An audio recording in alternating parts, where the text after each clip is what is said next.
It took a minute today. It's like, I'm the closest one to the courthouse. I'm just going to get your ass down there. Let's do it. Yeah.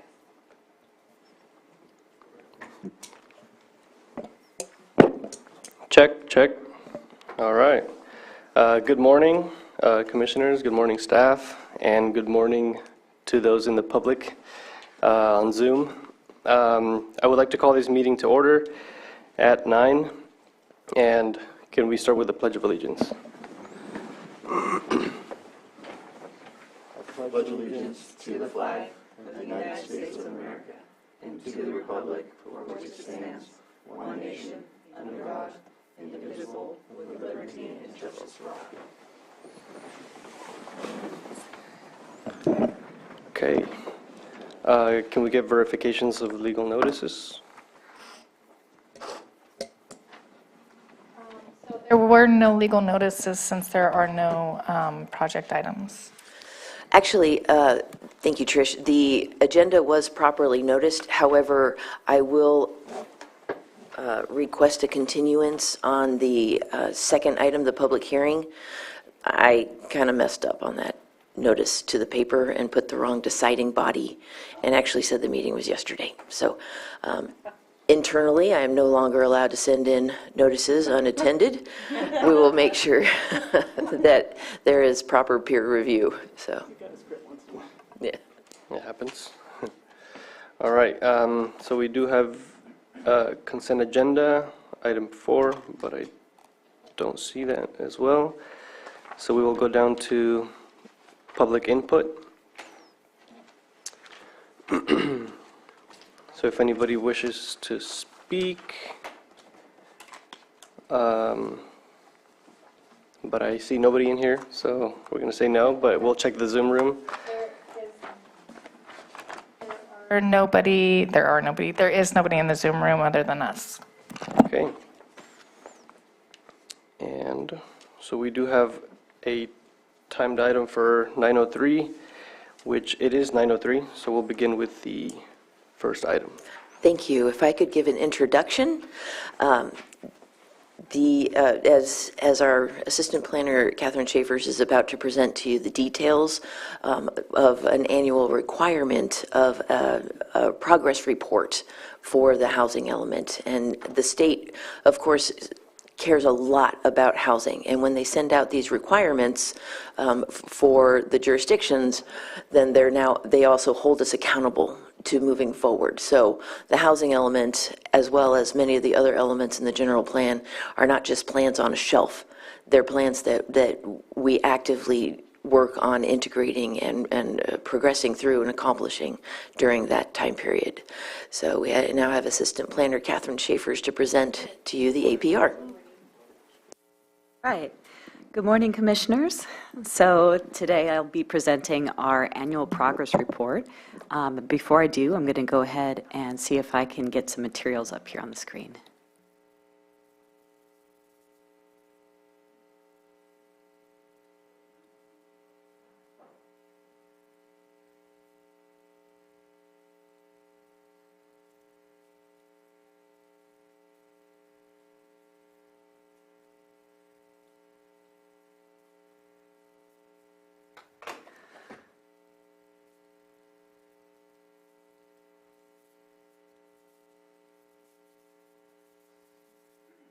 Thanks, Trish. All right, so the annual progress report is that annual requirement from the Department of Housing and Community Development. So this is our 2022 annual progress report covering our permits from the prior year. All right, so the handout that I have up here on the screen, this is a snapshot of our APR report, or annual progress report from last year. So I'm just going to go down through each of these categories and explain a little bit about these numbers.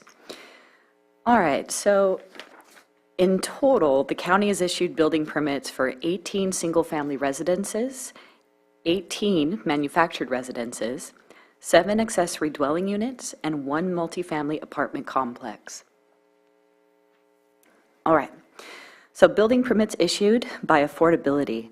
So the state has guidelines on whether or not these housing permit applications are considered to be very low, low, moderate, or above moderate.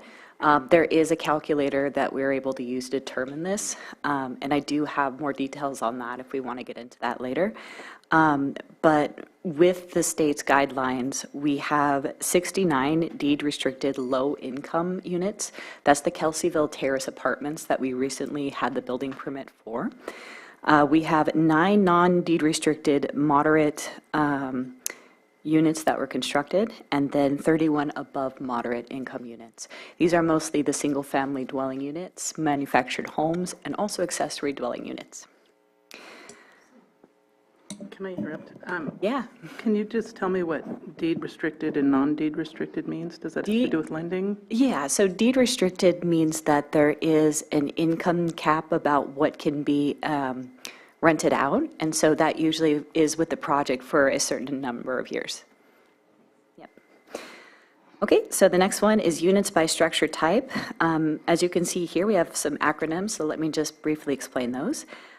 Single-family attached and single-family detached. In the County of Lake, we mostly have single-family detached homes, and these are your typical single-family dwelling units that you see here. Single-family attached would be homes that would share a wall with each other. 2 to 4 would be a complex that has 2 to 4 dwelling units in it. So this is not rooms, these are actually dwelling units in a complex. 5 plus would be more than 5. And then an ADU is an accessory dwelling unit, and then manufactured home, that is the MH designation. Okay, so housing applications summary. We have received 45 housing applications. The number of proposed units in all these applications are 152. Most of that number is the Kelseyville Terrace Apartments. So each of those apartments in there, to those 69, those are 1 unit each. Total housing units approved so far have been 76, so we have much more in the pipeline. For these annual progress reports, you'll often see permits applications that come into us will be on the form the prior year and the year before as they're submitted, and then eventually they go through the building permit process. Use of SB 35 streamlining provisions. SB 35 is a law that helps to streamline projects through. We haven't had any applications for that yet, although that is still a possibility for our applicants. Not to interrupt, what is your typical timeline from permitting to completion, occupied? As a planner, I'd have to say that depends on the project. Sure. So most of these are building permits, and I can't quite give a timeline for building permit processing. That's not my specialty, but I know for planning entitlements, it can take anywhere from, I don't know, 6 years to several. It depends on the project. Okay. And Catherine? Yes. Do these numbers, is there a critical mass that the state wants to see in terms of these numbers? And would these numbers you're presenting to us satisfy what the state is looking for? Yeah, great question. So we do have our regional housing needs allocation, and so that is a number that is in the chart. And I believe we're going to be getting to that if we haven't. Oh, I'm jumping ahead. No, so that is a part of why we do these annual progress reports every year, to see our progress in meeting those numbers.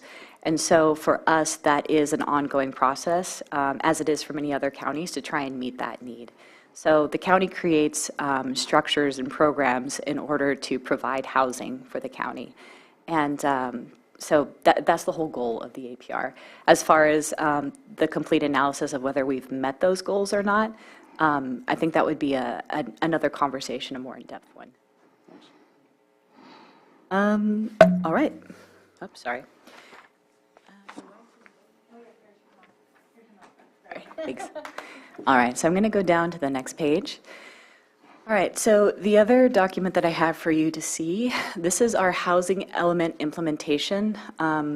We have different programs that are identified in our 6-cycle housing element that is currently up online for viewing. We have these programs that we've designed with stakeholders, with the community. This is what we want to see for the County of Lake. And so every year in the annual progress report, we're asked to give a snapshot of how we're doing with these goals. So we're right at the beginning of our new housing element cycle. It's from 2019 to 2027. So a lot of these programs at this point are either ongoing or in progress. And as you look through the chart here, we are going to see a lot of that as we are consistently working on these goals. I'll pick out some highlights unless you want me to go through each of these. Yeah? Okay. All right, so our first program is the Community Development Department shall regularly review its permit procedures to adjust the cost and time of processing of permits. So this would go in tandem with something like SB 35, where we take a look at project streamlining. That is specifically for certain types of project to get streamlined, but we're always looking at the time it takes for somebody to get a permit. We did just update our in-house fees. So that is something that we have up to date at this time. As more of a developer incentive, did they go up? Did they go down? What kind of fluctuation are we talking about? I don't know. I'm not quite sure with that question. I can get more information for you, though.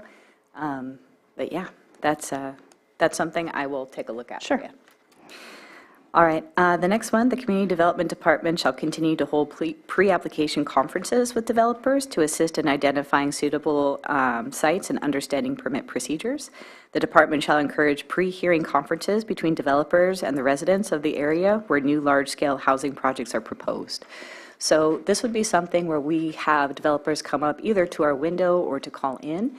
And then we would provide information about the density bonuses and also the incentives that we have. So we do keep those on hand. And like I said, every project is going to be a little different. So the resources that we provide, we usually look at the project and we try and tailor it to that project. Is there anyone actively soliciting developers and builders and people to come and build community or state-funded subsidized projects or anything like that? Or are we expecting them to just walk through the door and say, hey, we have a project, let's greenlight it? Yeah, so that is a good question, and one that I had myself when I was looking at the data.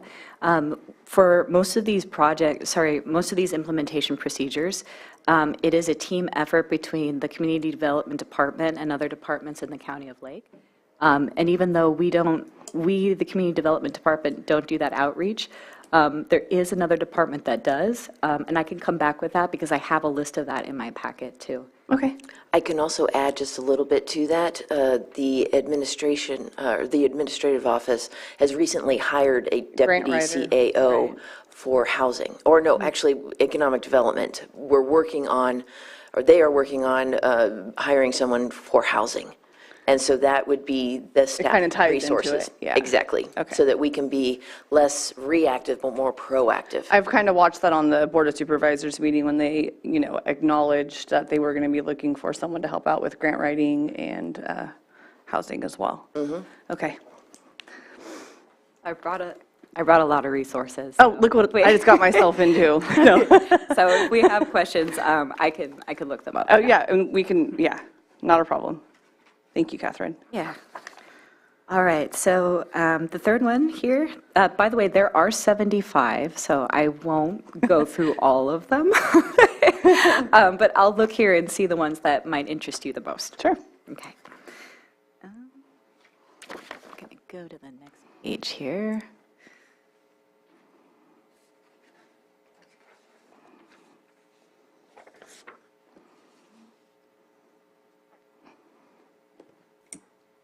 If you're skipping over page 3, this is very minor, but there's a typo in the HE7 box.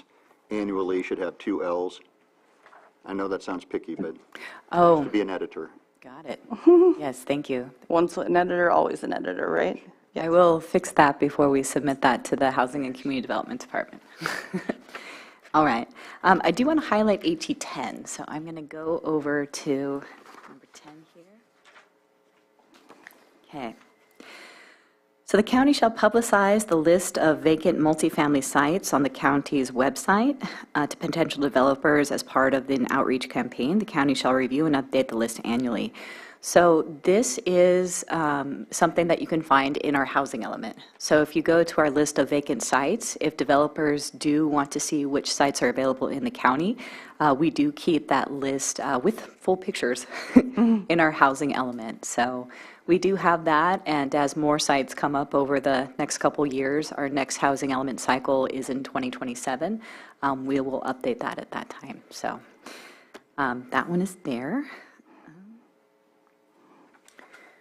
Those are typically lots that are going to be zoned R2, Yeah, high density R2 and residential. R3. Yeah. Okay, Mostly R3.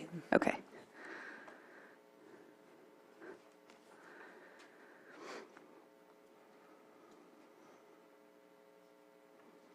I have a quick question for you, Yeah, Catherine, go ahead. if you just happen to know. Sure.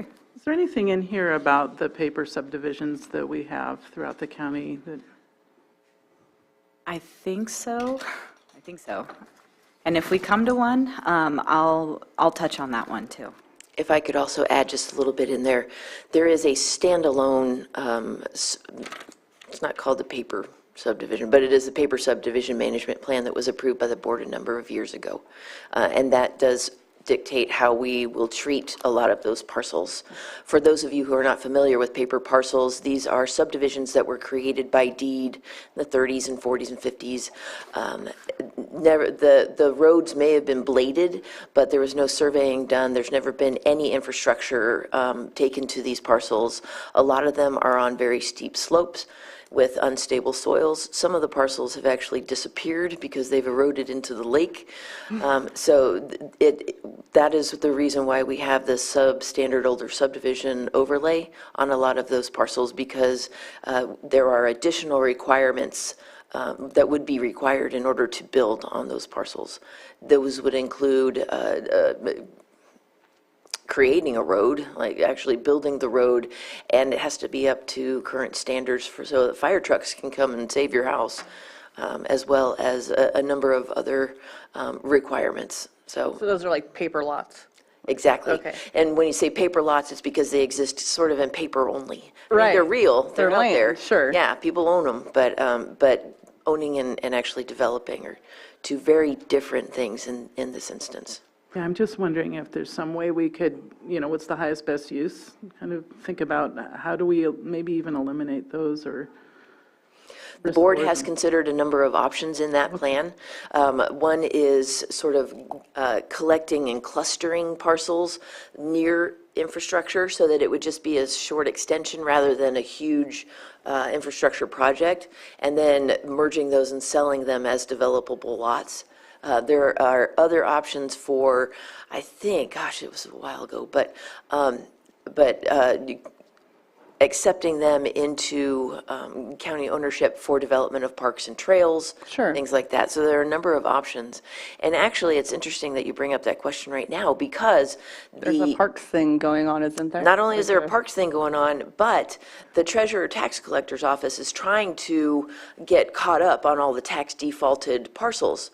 A huge number of these paper parcels are tax defaulted, some more than 20 years. And the board has been hesitant. The board would prefer that they not just be resold all the time, because people buy them online thinking they're getting this really great deal, and they come out here and they can't even get to their parcel. So so they have recently sent us a large number, maybe 100, maybe, of these paper parcels that the planning team is going to work on feedback for the treasurer tax collector's office. So information technology is creating a map so that at one of our next planning meetings, we can start taking a look at where are these parcels and what are the options for ownership and clustering and resale and things like that. So it's kind of fun because it's the first time that we've really been able to do that. So we're looking forward, I'm looking forward to this exercise, so. That's neat. Yeah, was or maybe thinking- like a tax credit or something that could work for the county where we could allocate some of those paper lots. Yeah, because I was wondering if we could maybe create a conservancy or some kind of entity that would own them and then manage it or something. That is another option. Years ago, we tried to get the land trust to take it on, and they didn't want to touch it with a 10-foot pole. But understandably, because as you accept ownership, you also accept liability. liability. And maintenance and all the other things. Yes, I'll jump off my soapbox now. Thank you. Let Catherine continue. So we're going to go ahead and go to number 19, so Housing Element Program 19. This goes to Commissioner Field's question about the expiration of the affordability. So the county does monitor the expiration of our projects. So for example, the Kelseyville Terrace apartments that were just permitted, I believe they have an expiration of 55 years. So most of these are very long-term. Yeah. So we have them on our radar. So that's an ongoing. I had a question on HE 18. Yeah.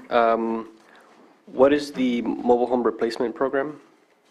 So the mobile home replacement program, I believe that is the Department of Social Services. That we haven't, as far as I know, had much activity in that program. But as far as what that program is, I'd have to check in with the Department of Social Services a little bit more. But does it have to do with like replacing these old mobile homes with new ones, or just removing them completely and not allowing them anymore? I would think that that would be the case, maybe both of those, but I would have to check on that a little bit more. Thank you. So for most of this data, it's just a collection of what we've done with the activities there. These housing element implementation programs, they come from all of our departments collectively in the County of Lake. So some of our departments have more of a specialty with these implementation programs than others. So I'll get back to you on that one, though. Just because, or the reason I just wanted to ask is because a lot of like farm workers and they live in mobile homes. So my question was just what that program did. Yeah. Yeah, or if they might help with cost of removing or some other type of incentive to rebuild or get them up to code, something like that. Okay, cool. Yeah, there's a lot of eyesores out there. Agreed. And let me just pull out a resource here, see if I can answer more of that while we're here. In our housing element, which is up online, this is our 6-cycle housing element. So if you go under our planning page on our website, we can find this either in the housing element, or we can find this in Chapter 4 of our general plan. And more detail can be provided, I believe, I think it's section 1.1, and it'll say a little bit more about these programs and also who oversees them. All right, so we're going on here.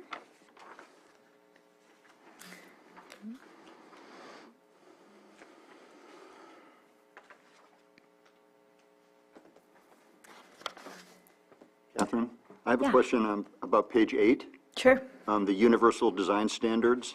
Yes. I've never heard that term come up when we're looking at certain kinds of projects or applications, but I wonder if in the course of updating community plans, like the Middletown Area Plan, for example, is that an issue that needs to apply as those are updated? It's a really good opportunity for each community to update their design guidelines. I know Middletown has one of our most detailed ones in the plans. Yes. This is a little different in that they're now more called objective design and development standards. And the purpose or the benefit of the development of those, which is separate from the area plan, because this would be encouraged in the general plan and then implemented through a zoning code text amendment. And the benefit of that is for multifamily residential projects, which could be anything from duplex on up, so long as they satisfy the established objective design and development standard criteria, they're ministerial, rather than having to go through a discretionary permit for design standards and use permit, which equates to a lot of time and a lot of money for developers, and it becomes more prohibitive. It becomes sort of an obstacle for development. So that's the goal and the purpose of those. We thought about working on those right now because Catherine is actually working on a housing-related zoning code update, but we've decided at this point, we're going for the low-hanging fruit. We're just doing the zoning ordinance that'll bring us into compliance with a number of state laws that have been enacted. But it is still on our radar as we start going through these area plans, and then the general plan itself will be in a much better position to take on that project after that. Thanks. That was the next one that I was going to highlight as well. So this is HE 38. So the county shall consider adopting amendments to the zoning ordinance that would allow additional residential developers in community commercial areas where appropriate services are available. This is not our only zoning ordinance update within the HE implementation programs. There are several, and they're meant to expand housing. So this is one that we have a lot of applications come in for at the Community Development Department. I should say not as so much applications as questions. So there is a lot of interest in expanding residential units into commercial areas. So that is something that we're looking at with the new legislation coming out.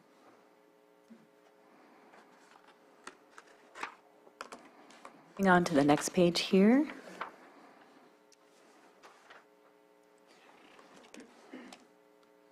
So as you can see, our HE implementation program 45 has several parts to it, so it is broken down into 3 different categories. So this is about water and sewer expansion, hosting annual meetings. So this is taking a look at our water and sewer and what we can support throughout our community. Now, as you can imagine, this is in tandem with lots of different departments across the county.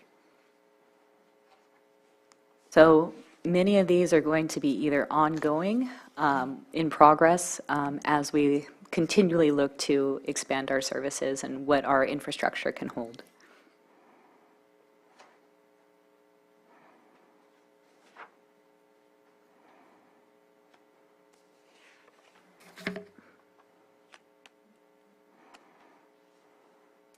I think I want to highlight one that has been completed. So the county shall continue to, this is, by the way, HE 51 on page 14. So the county shall allow 35% density bonuses for low and very low income affordable housing projects consistent with the government code for the MDR and HDR designated sites. So that would be medium density residential and high density residential. So this is that Permit Streamlining Act that I was talking about before, that SB 35. So we do have that in place in case we have developers that would like to utilize that. So we have created that structure. And actually, I can add to that, Collier Avenue did take advantage of the density bonus. So there's a recent example. And Collier Avenue was on our 2021 annual progress report. So we were able to give the state those numbers. Catherine, in HE 48, it says should, not shall, but the county should create a housing task force. Has that task force been created? I think this is 48. So I do have a brief overview of how we did address this back in 2020. I know that this is something that we have had on our radar since then, but I'll just give you the overview that we had at the time. Other than the Continuum of Care Task Force, which primarily addresses the homeless population, no other housing organization has been created to actively address affordable housing in the community. So this is one, if you see an incomplete on here, it's something that we are actively trying to pursue. Thank you for that question. Would that kind of fall into, Director Turner, would that kind of fall into what they're doing at the Board of Supervisors level with trying to get a position created for someone who's going to be a grant writer and actually run the housing department, or like that part of things as far as it being incomplete and not having an actual task force? Is that the beginning stages of getting a team put together? That's a great question. I don't recall seeing that on the job description that was posted. So I don't really know. It sounds like a great idea. One thing also important to note is that the board also does sit as the board of directors of the Housing Commission as well. Okay. And so that continues to focus on housing, not so much in a policy direction way, but rather implementation of existing programs. Okay. All right, so the next thing that we'll highlight here is going to be on the next page, 15. This is 52. So this is one of those examples of multi-departmental collaboration. So the county will work directly with service providers of the developmentally disabled, such as the Redwood Coastal Regional Center, to identify the number of residents who are developmentally disabled. The county shall also assess housing currently being utilized by those with developmental disabilities. So this is one that the Department of Social Services mainly spearheads, but it once again is a collaborative process, and that's an ongoing project. And was some of the units that are going on in the Collier project are for behavioral health or something like that, correct? Yes. Okay.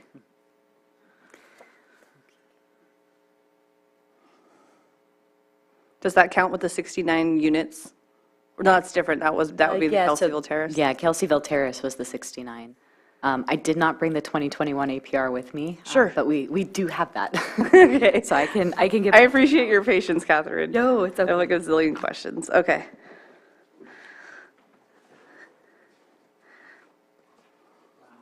So as we get higher here in the numbers, especially as we get to the 70s, these are implementation programs that have been modified recently in 2020, and most of these pertain to zoning ordinance changes to facilitate the new housing laws coming in. So if you want to go ahead and take a look at page 17 here.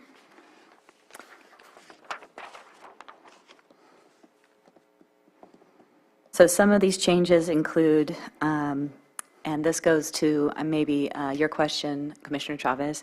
The zoning ordinance shall be amended to accommodate agricultural employee housing of 6 to 12 units or up to 36 beds in all zone permitted agriculture as a permitted use. So just more options for agricultural employee housing. HE 71, the zoning ordinance shall be amended to allow residential units located on the second story or higher, limited to one dwelling unit per 1,000 square feet of commercial floor area, and subject to the parking requirements with a minor use permit. So these are all just pretty much structural changes to allow more housing and try and match us with our new state laws from 2019, 20, 21, and 22. Most of the new housing laws really hit in 2019. And they've been further amended and built upon. There's a slew of new ones that came out this year as well. All right, well, that does conclude my presentation. I'd be happy to take any additional questions. Yeah, I have a question. HE 55, the county shall amend the zoning ordinance to reduce minimum home size from 720 square feet to 360 square feet. I remember having a conversation at some point about, go ahead. Yes, I have an answer for that one. So we have changed that in our zoning ordinance. There's only 2 articles where we've missed it, and it's not in our main zoning ordinance articles. So there are just 2 slots where I think Article 10 might be one. Okay, yeah, there's just small areas, but we did a big overhaul of the zoning ordinance to address that. So in most of our zoning ordinance articles, that is the case now. 360 square foot is the minimum. Okay, so we can now start looking at tiny home developments. I would defer that to my director.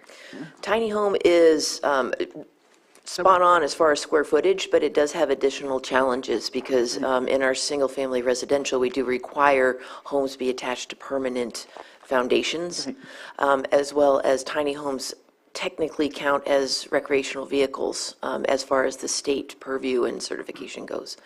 However, that being said, it is part of what we will be looking at in the future as we go through the community visioning processes. Thanks. And for clustering purposes too, it seems that the tinier homes could be thought of in a different way and can be built on pieces of land that you couldn't build a large multi-family structure on or something. Well, also, they're much quicker to install.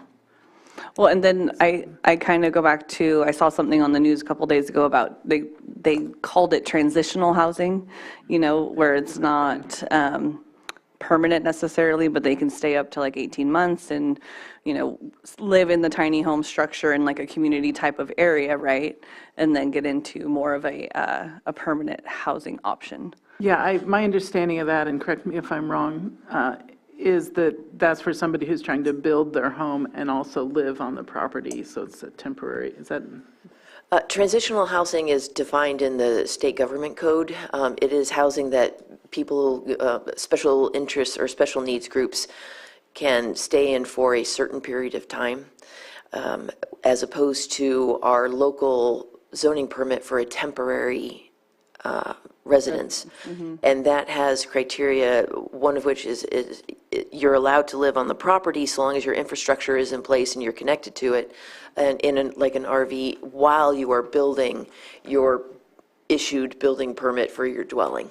So, Whereas I think transitional housing is more like if you were waiting on an apartment complex to be completed, and like you're almost on a waiting list, they could provide you with temporary housing while that's being built, and then transition into more of a permanent housing arrangement at that point.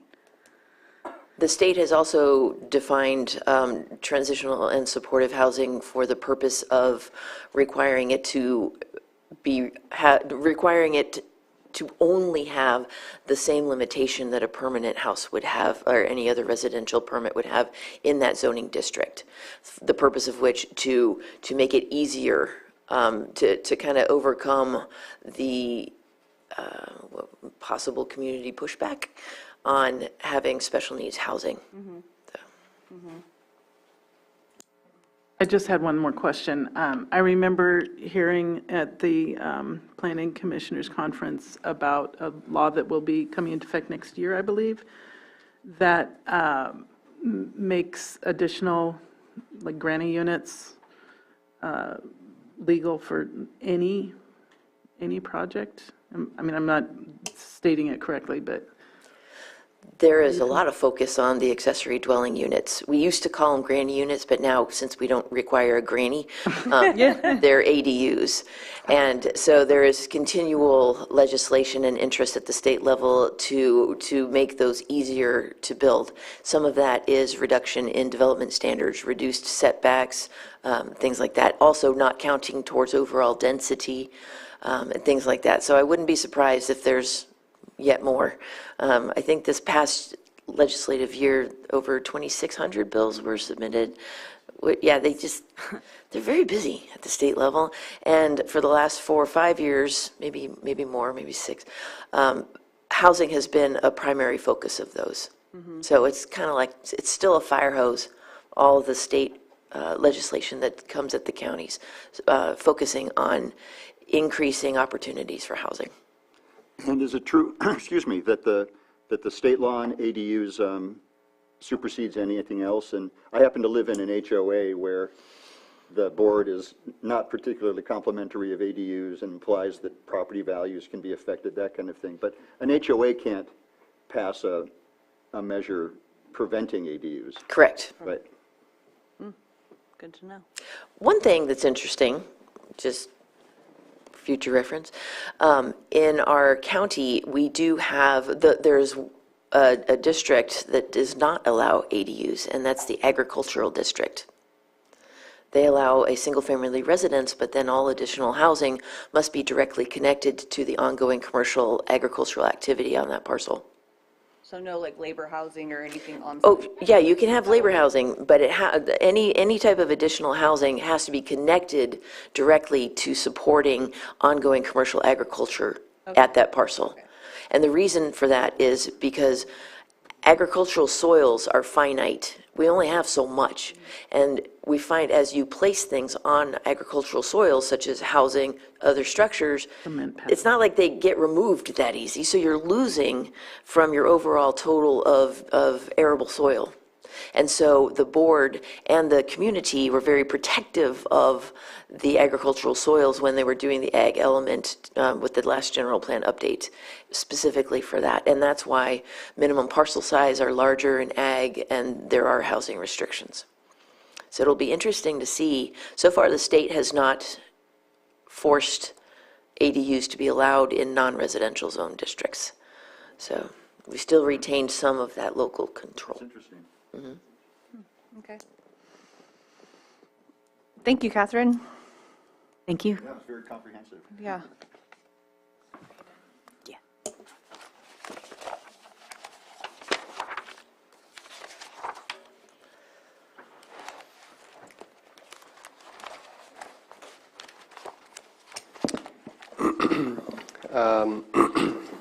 Thank you for the presentation.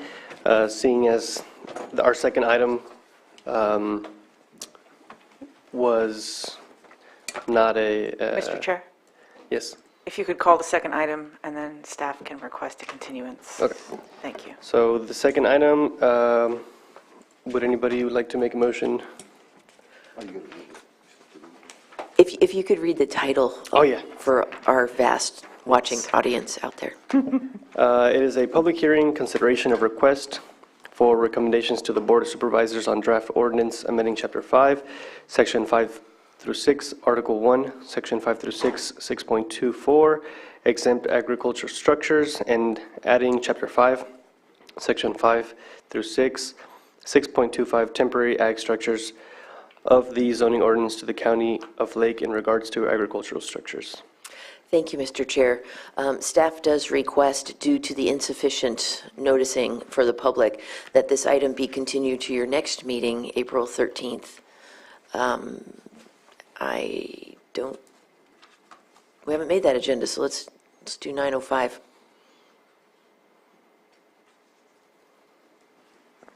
So move. Second. Mr. Chair, I move that we continue item 232509 to a date certain of 4/13/23. Just for simplification, I'll second that. All right, all in favor? Aye. Aye. Aye. All opposed? Motion passes. Thank you. And moving on to our seventh item, which is non-timed items. None. Department update. Thank you. I just have a few things. First, I attended the California County Planning Directors Association meeting last week. I had no idea that such an organization existed until the Mendocino County Community Development Director, or Planning and Building Services Director, told me and explained what a great group it is. So it is a great group. It was wonderful. We had maybe 34 counties represented there, and all, urban and rural and experienced and new, and they have an ongoing, like a listserv or forum that will definitely be a great resource for me as a BIBI director. And so one of the interesting things that I heard there that I didn't find an appropriate place to insert it in Catherine's presentation is that there could be a law or a piece of legislation regarding the seventh cycle housing element, which, as Catherine said, it will be due in 2027. It affects our RHNA numbers, the regional housing needs allocation numbers that get passed down from the state. This law would require that housing lost through disasters be added right back into the RHNA numbers. So in particular counties such as us, that could really, that's going to be a plot twist on how we are going to then modify our housing element to accommodate those. Is there any statute of limitations as far as how far back you can go? Are we talking Rocky Fire, Valley Fire? Are we talking? No idea yet, because I just promptly went into denial. Zoned out. But yeah, we'll take a look at that and see when it's going to impact us and how we'll work with it. Let's see.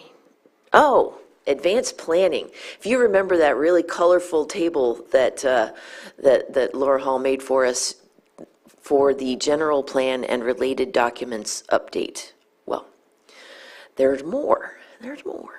There are a number of advanced planning or just projects that are under the responsibility of community development that are housed within the local hazard mitigation plan. 3 of those documents. One is the emergency evacuation routes plan, a resiliency plan, and a climate action plan. What the difference between a resiliency plan and a climate action plan is, I cannot answer that right now. So those 3, even though they're not on our table, are going to be integrated into the timeline. Our new chief Climate Resiliency Officer has been actively looking for grant opportunities that will help us to accomplish those goals. But, you know, it'd be a great time to actually have the board tell me I could start my own division for advanced planning, because, geez, we're going to be busy. We got a lot of stuff to do. Let's see. Oh, just one update on, back to the general plan update, the general plan and associated document update. We heard from the state that we did not have to turn in a new housing element by this August, which was of great relief. And so we have amended the RFP to note that and to extend the submission deadline, I think it's to April 14th. So we are hopeful that with the removal of that housing element, which a 3-month turnaround is just kind of seriously nuts. Yeah, I think that caused a number of firms to lose interest.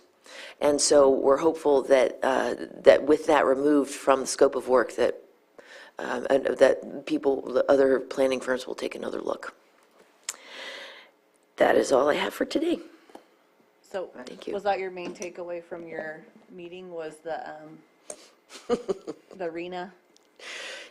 You know how, like, during traumatic events, you kind of like post-stamp like where you were at that moment? Yeah. Yeah, that was kind of, that's kind of what I did. 9/11, huh?